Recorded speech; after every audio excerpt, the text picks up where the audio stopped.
يا صباح الجمال عليكم. زي النهارده مانويل جوزيه من 22 سنة وتحديدا 16/5/2002، وكان يوم خميس. سبحان الله النهارده الخميس.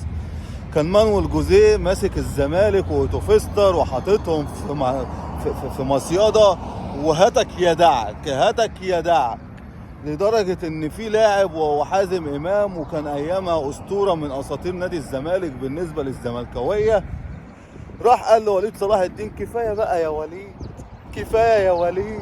وليد قال له: كمان واحد يا حازم، كمان واحد يا ولا، كمان واحد مش هتخسر حاجه. وانتهى اللقاء ب6-1.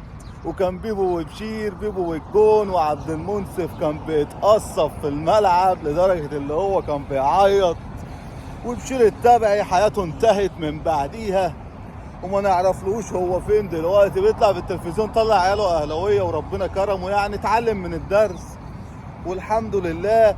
ولو كنت ناسي انا مش هنسى 6-1 في شهر 5. الى اللقاء غدا في ذكرى القاضية ممكن بتاعت قفشة في الجمعة 181 يوم الجمعة باكرا. جود باي باي من غير سلام.